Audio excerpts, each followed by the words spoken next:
You've been told to fast. You've also been told that fasting wrecks your hormones, probably in the same week, maybe by the same influencer. Somewhere in there, you've been sold keto, low carb, high protein, no seed oils, and possibly carnivore.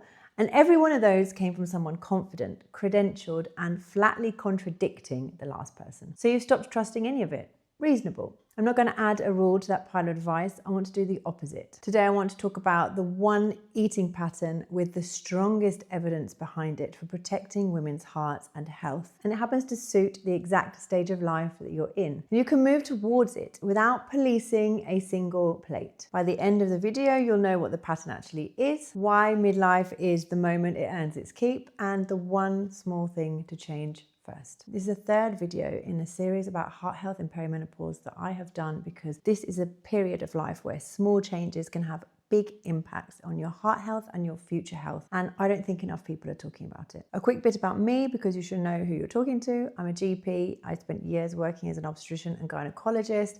I'm also in my 30s. No, I'm not in my 30s. I'm in my 40s. I wish I was in my 30s still.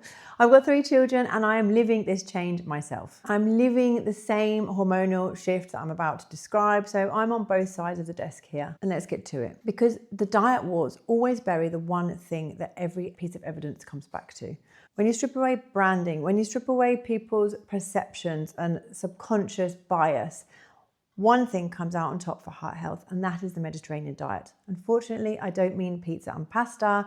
This is more like olive oils as your main fat. It's nuts, beans, fish, small portions of lean meat, less of the ultra-processed stuff that comes in a packet with a long ingredients list.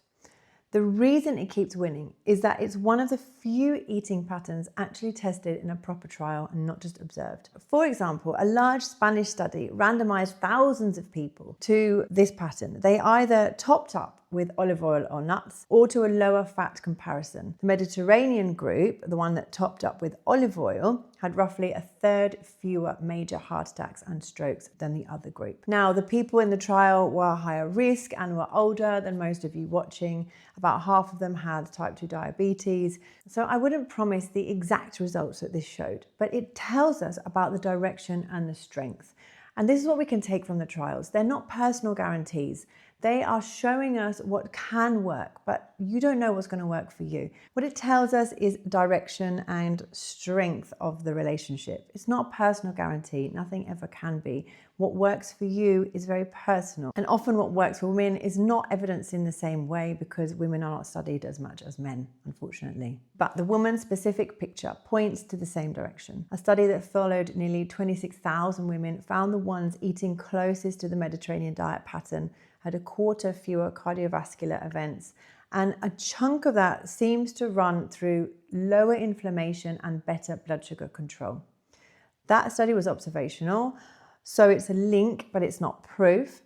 This is the problem with diet studies. It's very difficult to prove what someone has been eating throughout their life. But when the trial data and the observational data go in the same direction, it's worth paying attention to that signal. And here's why it matters for you now more than it did in your 30s. Because as estrogen starts to drop through perimenopause, a few things drift in the wrong direction. Your cholesterol profile shifts, your blood sugar gets a bit harder to manage, low-grade inflammation starts to tick up a bit. You just gradually lose some of the positive protection you had that you didn't know you had. And this happens in the background. It happens silently. And the Mediterranean diet pattern of eating pushes on the exact levers that are affecting you right now. The women's study I mentioned found that the benefit from the diet ran through inflammation and glucose. So you're not eating this way for some vague future. You're meeting it with a way of eating that can plausibly and has evidence-backed ways of meeting those shifts in what's going on in your own physiology right now. If you saw the first video in this series, I'll link it somewhere around here, you'll know that there's a Swedish study that I keep coming back to that tracked what people ate from their 40s onwards, and those who stayed closest to the pattern, closest to the Mediterranean diet, had less plaque in their arteries at the age of 60. That's the compounding that I go on about. It's looking backwards at what people remembered eating, so it's not evidence, it's not a trial, it's not a clean experiment, but it fits with all of the other evidence that we have. And this is why I'm talking about how things can combat. The decisions that you make in your 40s affect your heart health and your vascular health. The plaques, the hardening of arteries, the stiffness for decades down the line. And when you get to that stage, you will thank your 40-year-old self for making these good decisions. Now, I'd said in the last video that you can't out-train a bad diet, but the reverse is also true. You can't out-eat not having muscles. Food and strength work are not rivals. They're doing different jobs for the same problem. They're like cousins and they're working together. There's a near twin of the Mediterranean diet pattern worth a mention, and it's called DASH. It's the one with the strongest evidence for blood pressure specifically. In controlled feeding studies where researchers gave people the exact same meals, the DASH pattern lowered blood pressure in people with and without high readings, and dropping the salt lowered it further. The catch, and it's the same catch every time, these meals were made for people in a study.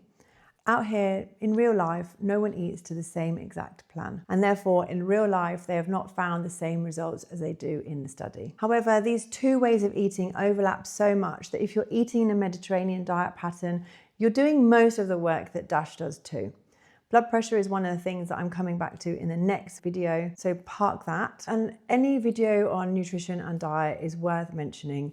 Diet trials are messy. Nutrition is a messy field. There are very rarely clean, well done trials that can say this is exactly what you should be eating. Also because our genetics and our personal situation dictates it so much. However, if you eat the Mediterranean diet, it's not going to hurt you. It is essentially eating low processed or unprocessed ordinary food that you can buy anywhere. And the evidence for it is unusually consistent in a field where everything is contradicting itself.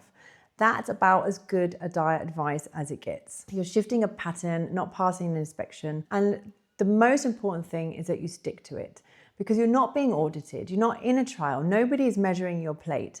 So I feel that this is a diet that you can also stick to. Eating in a Mediterranean diet pattern is just that. It's a pattern. It's what you eat most of the day. You don't have to do this every week. If you want to have Saturday as your fatter day, and that works for you, that's fine. If you're finding it too difficult to do an entire overhaul, pick one day of the week, one meal you eat most weeks, and just nudge it towards that Mediterranean style. Cook with olive oil instead of highly processed foods.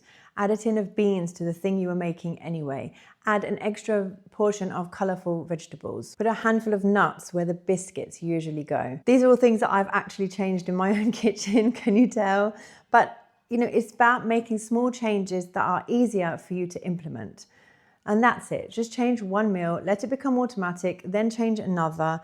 That's how you shift your pattern of eating, and that's how you build health on top of each other, not by overhauling everything or trying to do everything at once. If you want to do something else for your heart, I also have provided a free download of the numbers that you can think about getting if you want to know your baseline in terms of what you can get from your GP and what you can get privately, and also some female-specific risks that are often missed in risk calculators. Once you track these things, you can start treating them, and knowing your baseline is very important in my opinion. Next time, we'll talk about the two levers that people don't usually connect with your heart, but quietly run in the background through this whole system. And tell me in the comments, what is the weirdest bit of diet advice you've been given? Because I can tell you, I think as a GP and also as a female that was born in the 80s, I've heard it all. And one thing I've realized is that it doesn't need to be that simple. If you want to protect your heart and your arteries, you don't need to go carnivore. You don't need to avoid seed oils. You just need to put a little bit more thought and a little bit less process in your diet. I'll see you next time.